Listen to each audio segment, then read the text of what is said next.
40년 앞을 지금부터 포캐스팅을 해본다면 잘못하면 대한민국이 40년 후에 존재할 수 있을지조차 좀 보고. 그때 이제 노무현 정부 시절 비전 2030이란 국가 중장기 발전 전략 계획이 나온 게 있어요. 굉장히 아주 굉장히 지고지순한 진리가 될 수 없습니다. 이거는 오랜 기간을 두고 토의를 하고 지금 4대강 마찬가지예요. 어떤 중장기 발전 전략 계획 하에서 정권이 바뀌더라도 흐름이 대한민국이 앞으로 흘러가야 될 도도한 이런 흐름이 이러니까 그 범주 안에서 어떤 공약도 이 어느 정도 가능한 그런 정부를 원하지 않을까. 그런 당파 싸움, 옛날에 말하는 당파 싸움이 아니라 정말 미래에 대한 비전. 영국의 경제학자 콜린 클라크라는 분이 정치꾼, 정치가에 대해서 말씀하신 게 있습니다. 정치꾼은 선거가 끝나면 다음 선거를 준비하는 사람이고 정치가는 다음 세대를 생각하는 사람.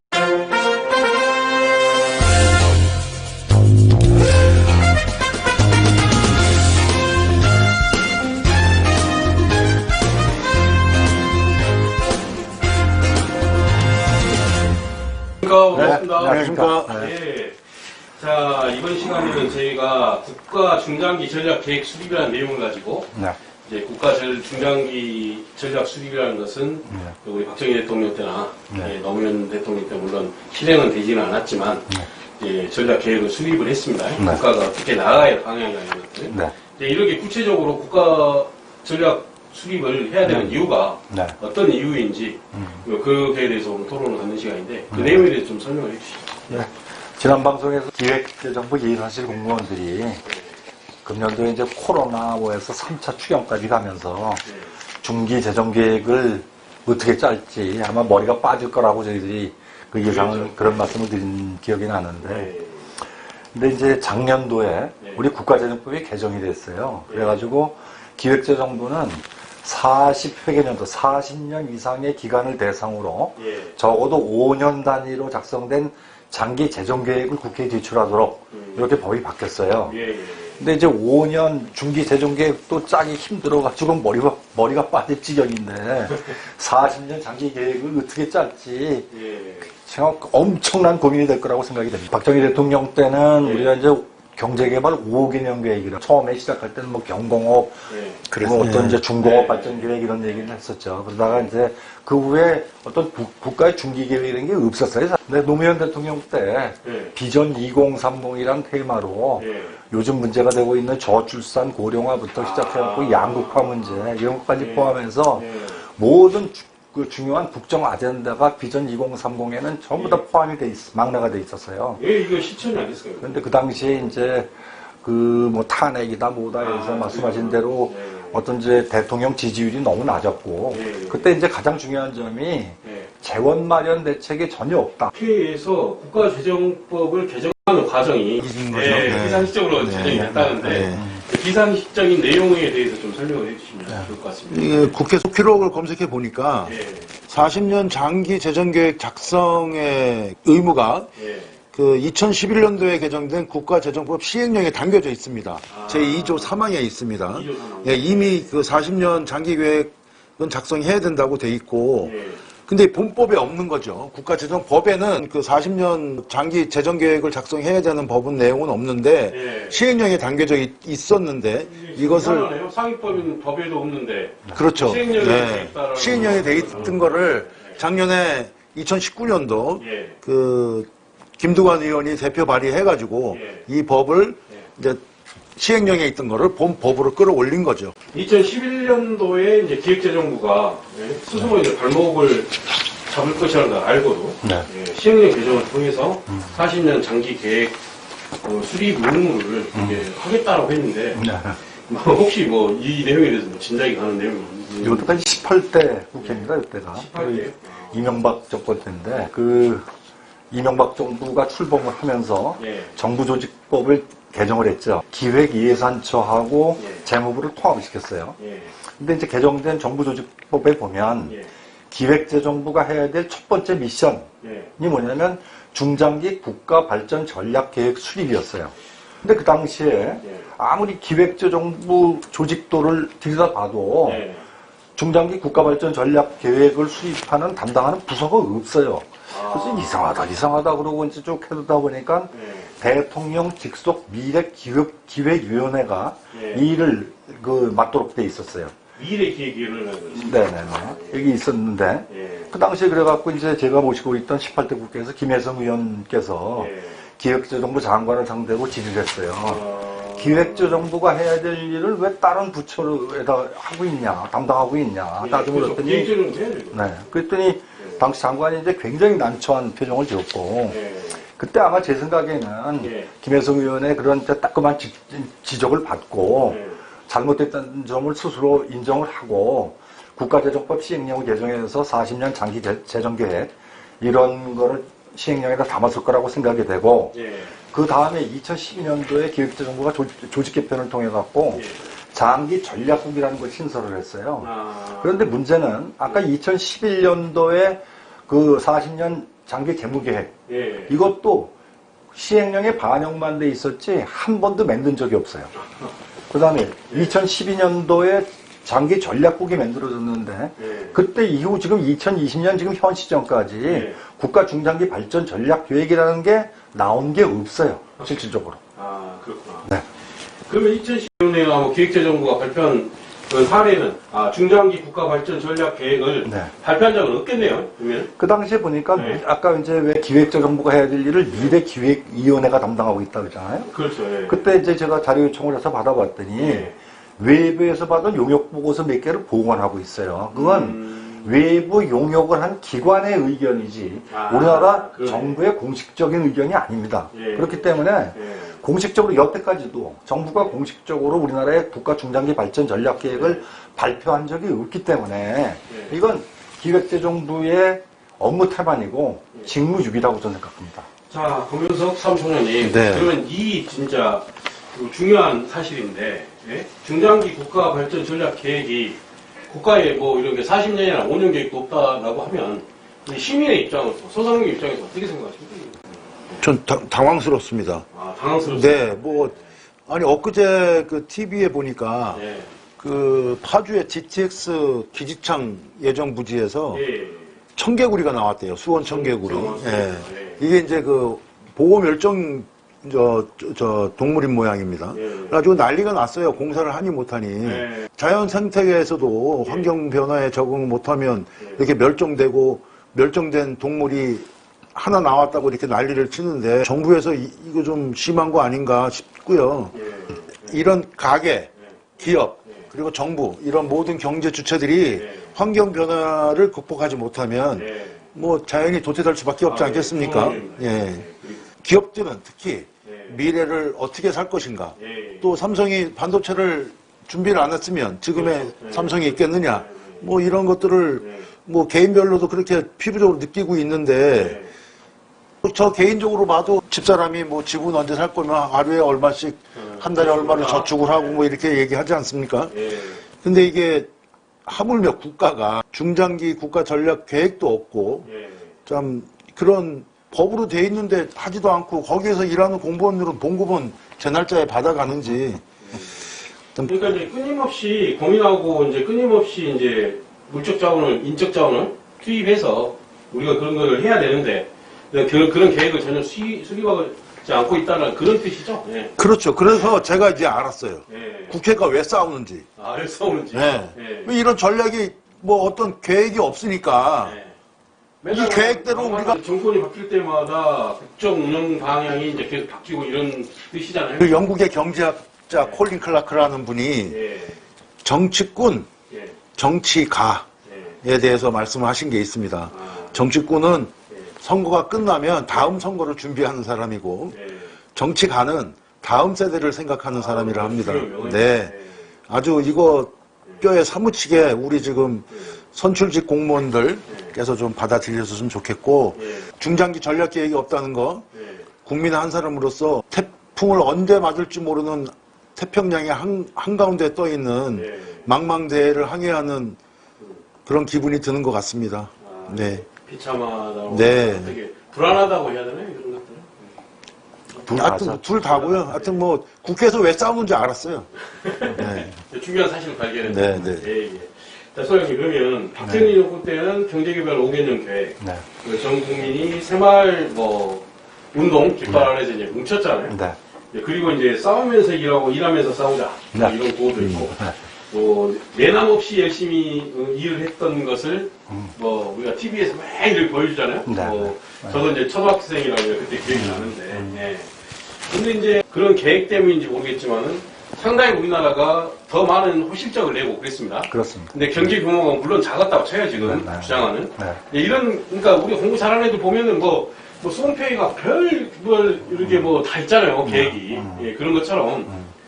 근데 생활 계획표. 네, 생활 계획이 있죠. 근데 우리나라에 중장기 전략 계획이 없다는 사실 나 깜짝 놀랐습니다. 오늘 방송 준비하면서. 자, 이러면, 박정희 정권 때는 물론 뭐 여러 가지 얘기도 사랑설레하지만 뭐 그렇게 했는데 지금 없다? 이거는 지금 운이 좋은 건가요? 우리나라가 지금? 어떻게 저는 생각하십니까? 그렇게 생각합니다. 네. 어쨌든 이제 박정희 정권 시절에는 네. 기획예산처 중심으로 경제개발 5개년 계획이라는 걸 만들었었죠. 네. 그래서 1차, 2차, 3차 이렇게 하다가 이제 박정희 대통령 돌아가시고 난 다음에는 네. 그다음부터는 중장기 국가 발전 전략 계획이 없었어요.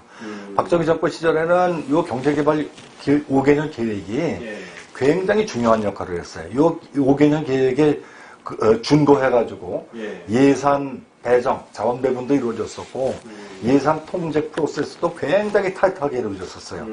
그런데 이제 그때 이후로 이런 어떤 중장기 발전 전략 계획이 없다 보니까 우리나라 예산 편성이나 국정 운영 방향이 그냥 정권 때마다 해마다 날 바뀌어요. 그러니까 임기 응변식으로 땜빵으로 그냥 예산이. 이거 부처도 없어져 버리잖아요, 부처도. 네. 그래서 이제 혹자는 이제 박정희 정권 시절보다 그때만 해도 우리나라의 뭐 GDP 숫자라든지 이런 게 손에 잡힐만 했었는데 지금은 이제 경제가 그때보다 수십 배로 커져가지고 중장기 계획을 수립하는 게 어렵다. 이런 얘기들을 해요. 근데 이런 상황이 복잡하고 경제 규모가 커지고 더 어려워질수록 계획 수립에 더 많은 공을 기울여야 돼요. 그러니까요. 더 많이 공을 들여서 계획을 짜도 시원찮을판에 네. 지금 이제 국회는 뭐 맨날 쌈만 하고 있고 정부 부처는 말 그대로 이제 지금 코로나 때문에 좀 그렇지만은 뭐 예산 계획 세우는데도 5년 계획이 뭐 한 진짜 50년 계획 세우는 것보다 더 힘들 것 같아요. 지금. 그렇습니다. 그때 이제 노무현 정부 시절 비전 2030이란 국가 중장기 발전 전략 계획이 나온 게 있어요. 굉장히 아주 굉장히 잘 만들었어요. 그때 이제 그때 누가 만들었습니까? 그때 이제 청와대에서 만든 문재인 정부 1기 기재부 장관이었던 김동연 장관이 그 당시 청와대 비서관이 있었는데 그분이 주도적으로 만든 걸로 알고 있어요. 근데 어쨌든 발표는 노무현 정부에서 발표를 했는데 지금 뭐 양극화라든지 뭐 저출산 고령화라든지 뭐 이런 모든 우리 지금 화두가 되고 있는 모든 아젠다들이 전체가 망라가 돼 있었어요. 그런데 낮은 지지율도 문제였지만 구체적인 재원 마련 대책이 없다. 그래갖고 빛을 발하지 못하고 이렇게 그냥 책상 서랍에 묻혀버렸는데 너무 안타까워요. 그러니까 이거 한번 찾아보면 좋을 것 같아요. 굉장히 좋습니다. 2030에 담겨 있는 중요한 국정 아젠다 테마가 지금도 거의 변함없이 그대로 먹힌다고 봅니다. 그러니까요. 그렇게 만들어 놨다는 거. 그리고 그때 당시 또 문재인 대통령이 또 비서실장을 했지 않습니까? 그래서. 자, 그러면 소장님. 이제 국가 중장기 발전 전략 계획이 없는데 어떻게 5년 단위의 중기 계획을 세울지 참 걱정도 되고. 궁금도 하고 그렇습니다. 작은 기업도 전략을 수립하지 않고는 살아남기 힘들 것이고 지금 세상에 고객 니즈를 분석한 여러 가지 직접적인 상품이라는 거 팔기도 힘들잖아요. 그리고 이제 재무 계획도 나올 수도 없을 거고 근데 참 재밌는 게 우리나라는 국가 중장기 전략 계획도 없는데 뭐 이인시 방편을 그냥 올라오면 그냥 주워서 담는 식으로 이렇게 만듭니까? 제작. 어떻습니까? 그러니까 이제 재정 계획이다. 우리가 기업체에서 재무 계획이다 하는 거는 앞에 모든 사업 전략이 다 확정된 다음에 종속적으로 나온 겁니다. 앞에 전략 계획이 없는데 재정 계획이 나올 수가 없는 거예요. 그런데 지금 우리 중장기 발전 전략 계획이 없잖아요. 그런데 장기 재정 계획을 어떻게 세우는 건지. 지금 이제 우리가 5년 단위로 세우고 있는 중기 재정 계획이라는 게 국회에 지금 제출되고 있어요. 근데 그것도 그 재정 수입 금액은 내년도 세법은 세법 개정안에서 내년도 세수 금액을 예측할 수가 있어요. 그렇죠. 그러니까 내년도 숫자까지는 의미가 있습니다. 그거 제출할 때 예산안도 같이 제출이 되기 때문에 재정 수입에서 재정 지출 빼고 나니까 뭐 어떻게 재정이 빵꾸가 났다, 플러스가 됐다 이런 걸 예측할 수 있는데 중기 재정 계획이 5년을 만드는 거거든요. 그럼 내년 이후에 2, 3, 4, 5년차 숫자는 아무 의미가 없는 거예요. 계산할 때 보면 뭐 곱하기 뭐 1.04 뭐 이런 식으로 단순한 어떤 이런 식으로만 그냥 만들기 때문에 어떤 의미가 없는 거예요. 결국은 중기 재정 계획을 만들 때는 어떤 중장기 우리 세법 뭐 어떤 개정 계획이나 이런 게 반영이 돼야 실질적으로 의미가 있는 그렇죠. 숫자라고 저는. 뒷받침이 돼야 되니까. 네. 근데 이거는 중기 재정 계획 그동안 이제 해마다 정부가 기획재정부가 국회에 제출했던 중기 재정 계획 있지 않습니까? 예. 이걸 쭉 열거를 해놓고 1년이 지난 다음에 실적제하고 비교해보면 예. 중기 재정 계획이 얼마나 터무니없었던가를 알 수가 있어요. 그러니까 이거는 사후 분석을 한다는 게 전혀 의미가 없어요. 왜냐하면 제대로 고민을 하고 재정 계획을 짰어야 분석을 하는 게 의미가 있는데 대충 만들어놨기 때문에 분석해야 의미가 없는 거죠. 여러 가지로 나뉘집니다. 네. 검은삼 소장님. 네. 소장님 말씀에 따르면 이제 5년짜리 중기 재정 계획도 이게 이제 아주 짜맞추기식 억지 춘향식인데 예? 국회에 제출되는 그런 상황이다라고 판단이 됩니다. 중장기 국가 발전 전략 계획도 없는 상황에서 네. 예, 40년 장기 재정 계획을 작성한다는 것 자체가 둥그런 잡기하고 이제 비슷하다. 예, 이런 말씀이고 또 이제 다른 나라 이제 우리나라는 네. 그렇지만 다른 나라의 중장기 전략 계획들 뭐 이렇게 잘하는 나라들 좀 비교해서 한번 분석을 해주시죠. 네. 하여튼 하루에 스케줄을 짜고 다들 기억하게 아시겠지만 생활계획표를 방학 숙제로 제출을 해야 되는 그렇죠, 그렇죠. 그런 상황이었어요. 이 선진국이라고 부르는 이제 영국이나 핀란드 같은 데 보면 네. 50년을 안팎을 내다보고 그 법에 근거해서 네. 국가 장기 전략을 수립하고 있고 특히 핀란드는 네. 이 의회로 승인을 받아야 됩니다. 아. 이 의회 승인을 받으니 이 변동이 될 수 없는 거죠. 또 저 변동하려면 또 절차가 있고 또 승인을 받아야 되니까. 예. 그래서 아까 제가 뭐 우스갯소리를 말씀드린 게 왜 싸우는 이유를 알겠다고 이게 승인을 받아야 변함없이 여기에 맞고 준비를 해야 되는데 우리나라는 아직 승인 받은 사례가 없는 걸로 알고 있고요. 그러니까 내용이 없다 이거죠, 내용이. 그 자기들이 논의해야 될 내용도 없고 뭐 아무것도 없다는 얘기 아닙니까? 네, 하여튼 그렇습니다. 네. 뭐 중국 뭐 네. 잘 아시겠지만 네. 덩샤오평이 100년을 수립을 했죠. 100년을 내다보고 3단계로 국가 장기 전략 계획에 근거해서 2020년에는 네. 샤오캉 소강 사회, 2050년에는 따통 사회 이렇게 움직이고 있더라고요. 이 가까운 일본을 보면 거기도 뭐 저희랑 마찬가지로 저출산, 고령화, 뭐 우리랑 비슷하게 우리보다 먼저 그 환경을 겪고 있는데 그 재정이 어려운데도 불구하고 네. 전담 장관직까지 신설했습니다. 1억 총 네. 활약 담당상이라는 거를 다시 한번 더요. 뭐 어떤 1억 총 활약 담당상. 아, 예, 그래가지고 뭐 저출산 문제라든지 고령화 문제를 해결하기 위해서 그것까지 만들고 일본 예, 뭐 이렇게 많이 하고 있네요. 그렇죠. 이제 1억이 인구가 네. 유지할 수 있는 아, 어떤 이거를. 네, 시진핑 밑에 바로 국가 그 전략 회의 이제 원로들. 원로 전략 회의라고 하더라고요. 그걸 매달 한 번씩 각 성마다 성에 계신 분들이 그 시진핑하고 같이 저녁 식사를 하는 자리가 있대요. 그게 이거 하니까 저는 생각을 우리나라도 그런 청와대 직속으로 그런 위원회가 있습니까? 있어요. 있는데 아. 위원회가 있으면 뭐예요? 와서 뭐가 허나허나 하는. 그러니까 이제 그때 가서 회의 예, 그때 가서 제가 아신 분이 이제 국경대 나오셨는데 그 자리에 가서 브리핑을 한대요. 그 주제를 가지고. 이제 그분 같은 경우는 IT 주제로 이게 브리핑을 하셨다고 하더라고요. 상당히 이제 그래갖고 어떤 식으로 이제 그분이 정책으로 내세웠던 게 이제 그때 당시가 제가 이제 갔다 온 지가 한 10년 넘었으니까 뭘 했었냐면은 이제 IT 관련된 거 있잖아요. 그 지금 삼성 반도체 관련된 거. 네. 그런 것들을 어떻게 중장기적으로 할 건가. 근데 이제 얼마나 이분이 저기 주도 면밀한 분이냐면 한국에 와가지고 그런 반도체 관련된 정보들을 매번 와서 한국에 왜냐하면 중국은 국가 관료가 외국 나가기 무지 힘듭니다. 1년에 몇 번 못 나가요. 이분은 이제 그거에 관련된 것들은 계속 한국 나와서 그걸 보고 반도체 굴기 정책이라고. 예, 그럽니다. 굴기. 예. 그걸 하더라고. 그래서 제가, 저 사람은 매일 나와가지고 그러니까 중국에 있을 때보다 한국에 있을 시간이 더 많아요.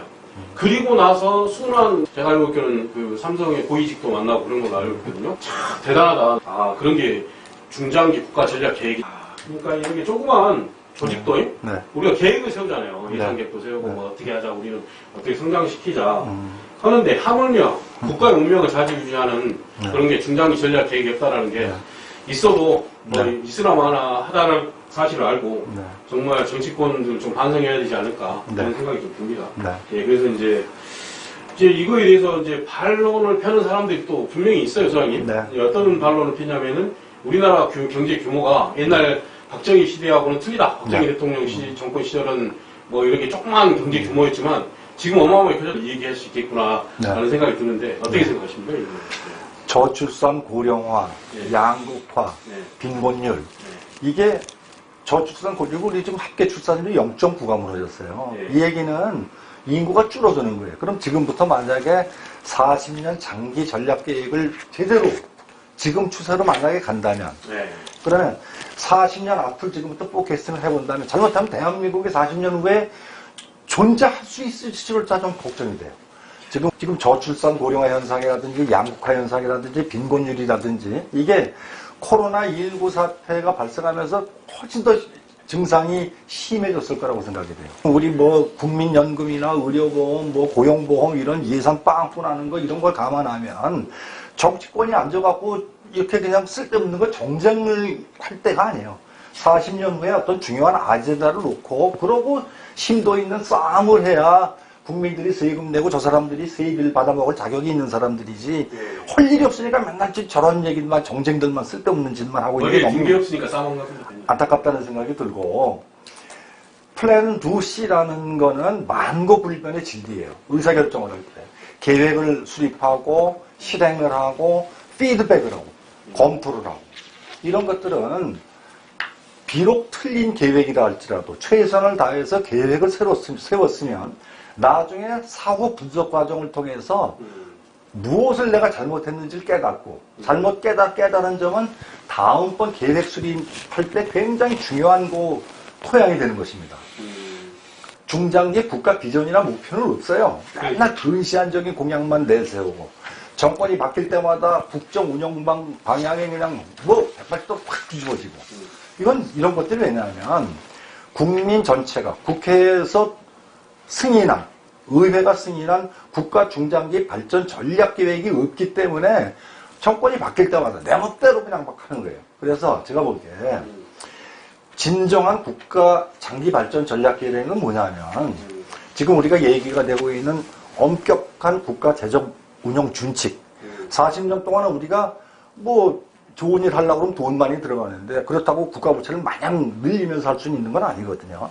그럼 부채 관리 수준을 어디까지 잡아야겠다. 그리고 예측 가능한 중장기 세제 굉장히 중요합니다. 우리 내년도 지금 세제도 뭐 어떻게 될지 모르는데 40년 후에 세제가 어떻게 될지 이것도 미리 준비를 하고 그렇게 해야지만 계획이 실효성이 있는 것이고. 그러면 이제 예측 가능한 중장기 세제라는 것은 저번에 말씀드렸듯이 문재인 대통령 때는 혜택을 못 보지만은 부가가치세제 네, 그런 것도 좀 인상이라든가 이런 것도 봐야 된다는 얘기. 그런 것까지 포함해가지고 예. 뭐 재정이 빵꾸가 나요. 좋은 일 하는데 재정이 빵꾸가 나는데 그 국가 부채 갖고 감당이 안 되거든요. 그러면 중장기적으로 우리가 세제를 어떻게 개편해서 앞으로 국민 부담률을 얼마로 늘리겠다. 이것도 계획이에요. 그래서 그런 계획에 맞춰가지고 국회에서도 예산 승인도 하고 미래를 보면서 예산 심사도 하고 이래야 되는데 그런 것들이 없다는 것이 너무 안타깝죠. 지금이라도 뭐 문재인 정부가 노무현 정부 때 만들었던 비전 2030이라는 국가 중장기 발전 전략 계획 이거를 가지고 지금 시점에서 앞으로 40년을 놓고 뭐 밑도 끝도 없이 장기 재정 계획이 나온다는 건 말도 안 되거든요. 그렇죠. 우리가 양극화 문제를 어떻게 해야겠다. 저출산 고령화 문제를 어떻게 해결해야겠다. 구체적인 비전이 수립이 되고 목표가 설정이 되고 그래야 우리 앞으로 5년 후에 10년 후에 20년 후에 어떻게 이 목표를 관리하고 해야겠다 하는 얘기가 나와야 의미 있는 장기 재정 계획이 나오는 것이지 밑도 끝도 없이 나오는 건 아닙니다. 그러니까 지금은 그냥 뭐 딴 것도 중요하지만 정쟁도 중요하지만 국가 중장기 발전 전략 계획을 수립하는 게 청와대가 해야 될 일본의 지금 가장 긴급한 현안이 아닌가 이런 생각이 그럼 듭니다. 사무총장님은 국회가 해야 될 일은 또 뭐라고 생각하십니까? 잘된 점을 본받아서 좀 발전적으로 활용하기 위해서 우리가 역사도 배우는 거 아니겠습니까? 그러니까 이제 국민들이 원하는 것은 정책의 일관성과 그리고 뭔가 미래를 알 수 있는 예측이 어느 정도 가능한 네. 그런 정부를 원하지 않을까.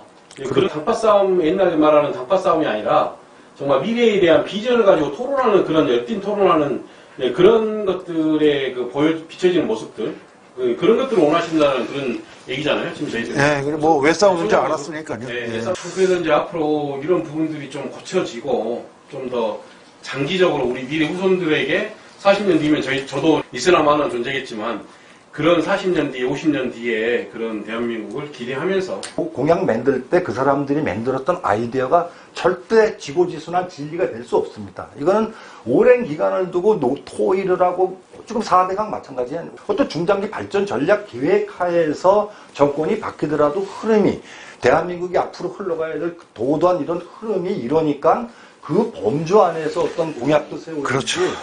그런 점이 너무 안타깝습니다. 예. 네. 네, 감사합니다. 오늘 시간. 네. 네.